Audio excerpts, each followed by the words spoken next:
மூன்றாவதா தமிழ் தமிழ் தாய் வாழ்த்தா அது அப்படின்னு ஏதோ ஒண்ணு பாடுனாங்க அவங்க. அப்படிதான் அவங்க பாடுனது இருந்துச்சு. அது வந்தே மாதரம் பாடும்போது கரெக்டா சுருதி பிசகாம ஆரம்பிக்க முடியுது. ஜனகணமன பாடும்போது கரெக்டா சுருதி பிசகாம எல்லாரும் ஒண்ணா சேர்ந்து பாட முடியுது. தமிழ் தாய் வாழ்த்து இந்த தமிழ் பாட்டு பாடும்போது ஏங்க சுருதி பிசகுது. இப்ப தேசிய கீதத்துக்கு இப்படி பண்ணியிருந்தாங்கன்னா எவ்வளவு விமர்சனங்கள் வந்திருக்கும். தமிழே எங்கேயும் இல்லை, மேடையில தமிழே கிடையாது, தமிழ் பண்பாடு அம்சங்கள் எதுவுமே கிடையாது. அதை நீங்க ரொம்ப பாராட்டி அப்படியே உச்சி மோந்துக்கிறீங்க. இந்த பாட்டை மட்டும் மூணாவது பாடிட்டான்னு குறையா போயிடுச்சாமா? முதலமைச்சர் முதற்கொண்டு ஆங்கிலம் கலக்காம பேச முடிஞ்சா? சிலதெல்லாம் அவருக்கு தமிழ்லயே சொல்ல முடியல, இங்கிலீஷ்ல மட்டும்தான் சொல்றாரு. அதுதான் நிலைமை. இதுல போயிட்டு என்னத்துக்கு இந்த தமிழ் தாய் வாழ்க்கை பாடணும்? அதாவது தமிழுக்கு எதிரான, தமிழ் பண்பாட்டிற்கு எதிரான முரணான விஷயங்கள் அங்க நிறைய நடந்து அந்த மேடையிலே இருந்திருக்கு, அந்த கூட்டத்திலே நேரு அரங்கத்துல உள்ளரங்கத்திலே இருந்திருக்கு அப்படின்றத நான் சொல்ல வர்றேன். அதை எவனுமே பேச மாட்டேன்றானே. அதுக்கெல்லாம் கண்ணை மூடிக்கிட்டு இந்த அரசியல் கட்சிகள் இதை மட்டும் சுட்டி காட்டுறதுன்றது என்ன என்ன அர்த்தம் இன்னைக்கு இருக்கு? என்ன அரசியல் இது?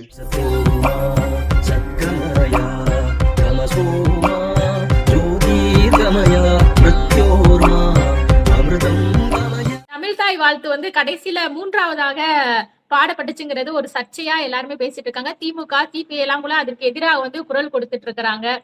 ஊடகங்களுமே அது கடும் ரொம்ப விவாதத்துக்குள்ளாக்கி பேசிட்டு இருக்கிறாங்க. இத பத்தி உங்களுடைய கருத்து என்ன? அதாவது இப்ப நான் ரொம்ப காலத்துக்கு அப்புறம் அந்த வந்தே மாதரம் பாட்டு கேட்கறதுக்கு நல்லா இருந்துச்சு. அந்த பிள்ளைங்க பாடுன அந்த லேடிஸ் எல்லாம் சேர்ந்து, ஐ திங்க் மோஸ்ட்லி பிராமின் கேர்ள்ஸா இருப்பாங்க, லேடிஸா இருப்பாங்கன்னு நினைக்கிறேன். அவங்க பாடினது அந்த கரெக்டா அந்த சான்ஸ்கிரிட் ஹிந்தி வெர்ஷனை அதை பாடும்போது கேட்கறதுக்கு நல்லா இருந்துச்சு. அதுல சினிமா நடிகைகள் பேர்லாம் வந்துச்சு, சுஹாசினி அது இதெல்லாம் கூட வந்துச்சு. அந்த வந்தே மாதரத்தை கிண்டல் பண்ணி நான் பேசலைங்க, இல்ல அப்படி இன்டர்பிரேட் பண்ணிடக்கூடாது. ஏன்னா அது இப்போ நம் நாட்டினுடைய பாடலாக அங்கீகரிக்கப்பட்டிருக்குது. அதனால அதுக்கு முக்கியத்துவம் கொடுத்துடுறோம், அதுக்கு மரியாதை கொடுத்துடுறோம். ஆனா அதை கேட்கும் போது நல்லா இருந்துச்சு அந்த சவுண்ட், அந்த இது. நமக்கு வார்த்தைகள்லாம் ஹிந்தியில இருந்ததுனால அல்லது சமஸ்கிருதத்துல இருந்ததுனால புரியல அப்படின்றதான் நான் பதிவு பண்றேன். அதுக்கு அடுத்து தேசிய கீதம் பாடுறாங்க. அப்புறம் அதுவுமே நல்லா பாடினாங்க. அதுக்கு அடுத்து மூன்றாவதா தமிழ் தமிழ் தாய் வாழ்த்தா அது அப்படின்னு ஏதோ ஒண்ணு பாடினாங்க அவங்க. அப்படிதான் அவங்க பாடுனது இருந்துச்சு. ஏன்னா அதாவது வந்தே மாதரம் பாடும்போது கரெக்டா சுருதி பிசகாம ஆரம்பிக்க முடியுது. ஜனகணமன பாடும்போது கரெக்டா சுருதி பிசகாம எல்லாரும் ஒண்ணா சேர்ந்து பாட முடியுது. தமிழ் தாய் வாழ்த்து இந்த தமிழ் பாட்டு பாடும்போது ஏங்க சுருதி பிசகுது? ஏன் பிராக்டிஸ் பண்ணலையா? இல்ல, அது ஒண்ணு இருக்கு. அடுத்தது என்னன்னா, இவங்க தமிழ் வாசிக்க தெரியாதவங்களா இருப்பாங்க, எல்லாத்தையுமே டிரான்ஸ்லிட்டரேட் பண்ணியிருந்திருப்பாங்க. அதாவது ஆங்கிலத்திலேயோ அல்லது ஹிந்திலேயோ அந்த தமிழ் வார்த்தைகளை எழுதி வாசித்திருப்பாங்க. அப்படி இருக்கலாம். அவங்க ஏன்னா அவங்க உச்சரிப்புகளுமே பெரிய தமிழுமே சிறப்பாக இல்லை. அவங்க பாட்டு பாடின ஆரம்பம் அவ்வளவு சொதப்பல். நீங்க மூணாவது பாடுனது ஒரு பக்கம் இருக்கட்டுங்க, நான் பாட்டு ஆரம்பிச்சதவே சொல்றேன். தமிழ் அந்த பாட்டு பாடின விதமே, அந்த ஆட்டிடியூடே அதுவே சரியில்லை. இது இப்ப தேசிய கீதத்துக்கு இப்படி பண்ணியிருந்தாங்கன்னா எவ்வளவு விமர்சனங்கள் வந்திருக்கும். இல்ல அது அடுத்தது இந்த மூன்றாவது பாடுனாங்க அப்படின்றத சொல்றாங்க. இப்போ தேசிய கீதத்தை முதல்ல பாடணும் அப்படின்ட்டு அரசு விழாக்கள் எல்லாத்துலயும் அப்படித்தான் அவங்க நடைமுறைப்படுத்திட்டு இருக்கிறாங்க.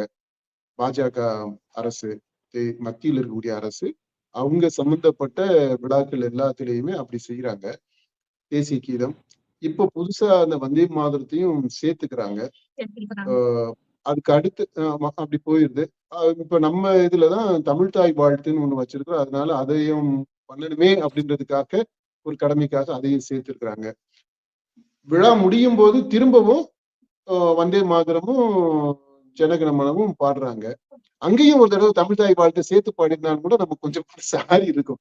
ஏன்னா வழக்கமா தமிழ்நாட்டுல எப்படி இருக்கும்னா, ஆரம்பிக்கும் போது தமிழ் தாய் வாழ்த்து, முடியும் போது தேசிய கீதம், புரியும்போது ஜனகணமன அப்படித்தான் இருக்கும். இப்ப வந்து ஆரம்பிக்கும் போதும் நீங்க இப்ப அடிஷனலா புதுசா இதையும் சேர்த்து வந்தே மாதரம், ஜனகணமன, அப்புறம் தமிழ் தாய் வாழ்த்து பாடுறீங்க. முடிக்கும் போது ஜன த வந்தே மாதரமும் ஜனகணமனம் மட்டும் வச்சு முடிக்கிறீங்க. அதுதான் கொஞ்சம் ரொம்ப முரணா தெரியுது. அப்புறம் தமிழ்நாட்டில் இருக்கக்கூடிய அந்த மரபுக்கு மாறா தெரியுது. இப்ப இதுல வந்து நானு பெருசா அப்செட் எல்லாம் ஆகல. எனக்கு அப்செட் ஆன விஷயம் எதுன்னா, அவங்க அந்த பாட்ட தப்பா பாடுனாரு. கேவலமா பாடுனது. சரியா பாடாம இருந்தது. அதுதான் நான் அப்செட் ஆகுறேன். மத்தபடி இது 3வது பாடுனாங்களா, இல்ல பாடாமலே இருக்கிறாங்களா அப்படின்னாலுமே கூட பிரச்சனை இல்ல. இப்ப பாடி முடிச்ச உடனே என்ன ஆகுது? ஏங்க அவன் வந்து இங்க அங்க மேடையில இருக்கிற ஆளுங்க பூரா யாருமே வேட்டி உடுத்தல. தமிழ் கலாச்சாரத்தை எங்க நீங்க பாத்தீங்க? தமிழ் தாயை எங்க நீங்க பாத்தீங்க அந்த கூட்டத்துல? எங்க தமிழ் தாயை பாத்தீங்க நீங்க? தமிழை எங்க பாத்தீங்க நீங்க? தமிழ் பண்பாடை எங்க பாத்தீங்க? தமிழே எங்கேயும் இல்ல. மேடையில தமிழே கிடையாது. தமிழ் பண்பாடு அம்சங்கள் எதுவுமே கிடையாது. அதை நீங்க ரொம்ப பாராட்டி அப்படியே உச்சி மோந்துக்கிறீங்க. இந்த பாட்டை மட்டும் 3வது பாடிட்டான்னு குறையா போயிடுச்சாமா? இந்த பாட்டை எதுக்குன்னு நான் கேக்குறேன். தமிழ் பண்பாட்டை நீங்க வந்து மறந்துட்டீங்க. அத அவமானப்படுத்துறது மாதிரி நடக்கிறது நீங்க வந்து பாராட்டுறீங்க. தமிழ் மதிப்பீடுகளை வந்து நீங்க விட்டுட்டீங்க. தமிழை நீங்க ஒழுங்கா பேசுறீங்களா முதல்ல? ஆங்கிலம் கலக்காம, வடமொழி கலக்காம உங்களால பேச முடியல. தமிழ் எங்கேயுமே இல்ல. அப்புறம் அந்த பாட்டை மட்டும் பாடிட்டாங்க, 3வது பாடிட்டாங்கன்னு நல்லா சொல்ல வர்றீங்க. அந்த பாட்டு எதுக்குன்னு நான் கேக்குறேன். எதுக்கு நான் அந்த பாட்டை பாடணும்? தமிழ்நாட்டுல இன்னைக்கு எதுக்குங்க இந்த தமிழ் தாய் வாழ்த்த பாடணும்? தமிழ் தாயே இல்லைங்க. அவ்வளவு தூரம் மொழியே கற்பழிக்கப்பட்டு இருக்குதுங்க. ஆங்கிலத்தால அவ்வளவு ஆங்கிலம். இன்னைக்கு யாராவது ஒருத்தர் சொல்லுங்க, இன்னைக்கு மேடையில பேசினவங்களவே எடுத்துக்கீங்களேன். முதலமைச்சர் முதற்கொண்டு ஆங்கிலம் கலக்காம பேச முடிஞ்சா? சிலதெல்லாம் அவருக்கு தமிழ்லயே சொல்ல முடியல. இங்கிலீஷ்ல மட்டும்தான் சொல்றாரு. அதுதான் நிலைமை. இதுல போயிட்டு என்னத்துக்கு இந்த தமிழ் தாய் வாழ்த்தை பாடணும்? என்ன கேட்டா இன்னைக்கு தமிழ்நாட்டுல தமிழ் தாய் வாழ்த்து தேவையில்லைங்க. அதை விட முக்கியமான பிரச்சனைகள் நிறைய இருக்கு. தமிழ் மொழிக்கு பிரச்சனை இருக்கு. தமிழ் பண்பாட்டுக்கு பிரச்சனை இருக்கு. தமிழ் வரலாறு மீளுருவாக்கத்துல பிரச்சனை இருக்கு. தமிழ் இலக்கியம் அதுல அத கண்டடைகிறதுல, அதை இன்டர்பிரட் பண்றதுல பிரச்சனைகள் இருக்கு. தமிழர்கள் உலக அளவுல அவங்களுடைய நிலையை உறுதி செய்து கொள்வதுல பிரச்சனை இருக்கு. தமிழர்களுடைய ஐடென்டிட்டி என்ன அப்படின்றதுல பிரச்சனை இருக்கு. இவ்வளவு பிரச்சனைகள் இருக்கும்போது இந்த பாட்டை வந்து 3வது பாடிட்டான், 4வது பாடிட்டான் அப்படின்றதுல வந்து அதை வந்து குறையா சொல்லிக்கிட்டு இருக்கிறாங்க. இல்ல அது குறையா சொல்றத நான் வந்து ஒரு குற்றமா சொல்லலைங்க. அவங்க சொல்லட்டும். ஆனா இப்படி குறை சொல்றவங்க இதை விட சீரியஸான விஷயங்கள் இருக்கு. அதே இடத்துலயே இருந்திருக்கு.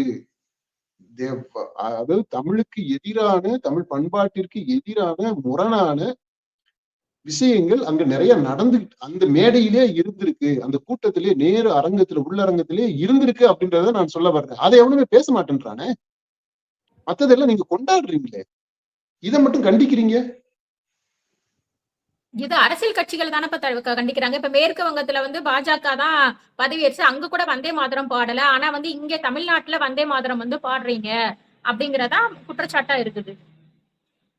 இல்லைங்க, வந்தே மாதரம் ஏன் பாடக்கூடாதுன்னு சொல்லுங்க. வந்தே மாதரம் பாடலாம் அப்படின்னு சொல்லிட்டு தான் அரசு அரசு அதாவது சென்ட்ரல் கவர்மெண்ட்ல அப்ரூவ் ஆகிதான் பாராளுமன்றத்துல ஒப்புதல் பெற்ற பிற்பாடுதான் இதெல்லாம் பாடுறாங்க. இது ஒண்ணும் தான் தோன்றித்தனமா இந்த கவர்னர் எதுவும் பண்ணல. அடுத்து கவர்னரு அவருக்கு பிடிச்சிருக்கு. அவர்தான் இன்னைக்கு வந்து பாஸ், பிக் பாஸ். அவரு அவரு சொல்லித்தான் இந்த ஃபங்க்ஷன் நடக்குது அப்படின்ற நிலைமையில இன்னுமே அவர் பிடிய கையில வச்சுக்கிட்டு இருக்காப்ல. ஃப்ளோர் டெஸ்ட்னு வேற ஒண்ணு சொல்லி இருக்கிறாரு. ஏற்கனவே பெரும்பான்மையே காட்டியாச்சு. அப்புறம் என்னத்துக்கு ஃப்ளோர் டெஸ்டா? அது வேற இருக்கு.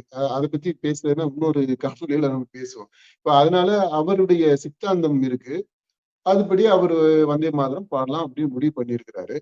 இப்போ இந்த வந்தே மாதரம் பாடக்கூடாது, இது தேசிய கீதம் நிகழ்ச்சிக்கு தொடக்கத்துல பாடக்கூடாது, தமிழ்த்தாய் வாழ்த்து மட்டும்தான் நிகழ்ச்சிக்கு தொடக்கத்துல பாடணும் அப்படின்னு யாரு சொல்ல முடியும்? இன்னைக்கு நிலவரத்துல யாரு சொல்ல முடியும்? எங்க சொல்ல முடியும்? ஏற்கனவே திமுக அதுதானே பண்ணிட்டு இருந்துச்சு. ரவி கூட தேசிய கீதம் பாட மாட்டேன் அந்த பாடலுங்கிறனால தானே நிறைய சட்டசபையை புறக்கணிச்சுட்டு 2, 3 டைம்லாம் போனாரு. அதான் அப்படி பிரச்சனை. இப்ப யாரு பண்ண முடியும்ன்ற? எப்படி இந்த எதிர்ப்பை நீங்க யாருக்கு எதிர்ப்பை தெரிவிப்பீங்க? இந்த முடிவை எடுத்தது யாரு? எப்படி தெரிவிப்பீங்க? இல்ல திங்கட்கிழமை நாளைக்கு சட்டமன்றம் கூடும்போது இது மாதிரி கவர்னர் வந்து சொல்றாரு அப்படின்னா அதை நீங்க மீறி அந்த சபையை நடத்த முடியுமா?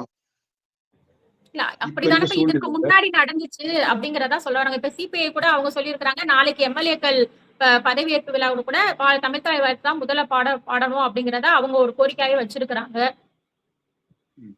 இல்ல அப்படி பாடினா சரி, அப்படி பாடாட்டினாலுமே ஒண்ணும் பெரிய குற்றம் எல்லாம் கிடையாது. தமிழ்த்தாய் வாழ்த்து என்ன கேட்டீங்கன்னா இந்த தமிழ்த்தாய் வாழ்த்துன்றதே ஆக்சுவலா நீங்க பாருங்க, அந்த தமிழ்த்தாய் வாழ்த்து அந்த ஃபுல் டெக்ஸ்ட் நீங்க வரி பாருங்க, அதுவே இரலவென்ட். அது அது வந்து பெரிய கவிதையாகவும் ஒண்ணு இல்ல, பெரிய கருத்தியல் ரீதியாகவும் அதுல இல்ல. இட்ஸ் வெரி இன்கம்ப்ளீட் பாட்டு அது. அந்த காலத்துல ஏதோ அவரு புலவர் பாடி இருக்கிறாப்புல.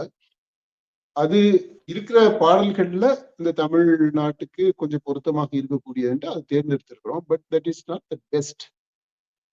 அதனால தமிழர்களுடைய உள் உணர்வுகள் எல்லாத்தையும் ஒட்டுமொத்தமாக சிறப்பாக பிரதிபலிக்கக்கூடிய பாடல் அது இல்லை அப்படின்றது உண்மைதான். ஆனா வேற இல்லாததுனால இருக்கிறதுல ஏதோ இது பரவாயில்ல அப்படின்றதுனால இதை பயன்படுத்துறோம். அந்த அளவுக்கு தான் இது முக்கியத்துவம். அதனால அப்புறம் என்னன்னா அரசு சட்ட ரீதியாக அதை வந்து அங்கீகரிச்சிருக்கிறதுனால அதை நம்ம மதிக்கிறோம். இந்த பாட்டினுடைய உள்ளடக்கத்தின அதுலயுமே பாருங்க, சில இடையில வந்து சில வரிகளை விட்டுட்டு தான் நம்ம வந்து இந்த பாட்டவே பாடுறோம். ஏன் அந்த வரிகளை எல்லாம் விடணும்? அதையும் சேர்த்து நம்ம பாடுறதுக்கான கட்ஸ் நமக்கு இல்லை. அதையும் புரிஞ்சுக்கணும். இந்த பணத்துல முழுசா பாட்டை பாடுறதுக்கான துணிச்சல் இல்லை. நீங்க சரி, அது வேற ஒரு விவாதம். அதனால இப்போ இது இந்த அளவுல இதை பேசிக்கலாம். அதாவது 3வது இடத்துல தமிழ்த்தாய் வாழ்த்த வச்சது அப்படின்றது பெரும் குற்றமாக நான் பார்க்கல. அதை விட பெரும் குற்றங்கள் தமிழுக்கு நடந்துகிட்டு இருக்கு. இந்த மாதிரி குற்றங்கள் இருக்கிறது அப்படின்றத கண்கூடாகவே நாம அந்த இடத்திலேயே அந்த நிகழ்விலேயே நம்ம பார்க்க முடிஞ்சிருக்கு. அதுக்கெல்லாம் கண்ணை மூடிக்கிட்டு இந்த அரசியல் கட்சிகள் இதை மட்டும் சுட்டி காட்டுறதுன்றது என்ன அர்த்தம் இதுக்கு இருக்கு? என்ன அரசியல் இது? இது வந்து ஒரு வெரி பாப்புலிஸ்ட் அரசியல். இந்த சென்டிமெண்டான அரசியலுக்கெல்லாம் அதெல்லாம் காலம் மலை ஏறிடுச்சு. இன்னும் தொடர்ந்து இப்படி தமிழ்னு எல்லாம் சொல்லிக்கிட்டு எல்லாம் ஒப்பேற்ற முடியாதுங்க. தமிழை பத்தி பேசுனா அது இன்னொன்னு போயிடுது. ஏன்னா இந்தி ஏன் கத்துக்க கூடாதுன்றது வந்துருது. இருமொழி கொள்கையை பத்தி பேச வேண்டியது இருக்குது. மும்மொழி கொள்கைன்ட்டு வருது. அடுத்து இந்த மொழியில கலப்படம்ன்றது இருக்கு பாத்தீங்களா? ஐயையோ, அதை பத்தி பேச ஆரம்பிச்சோம்னா அதெல்லாம் நான் ரொம்ப வேகமாகிடும். அதனால இதோட நான் முடிச்சுக்கிறேன்.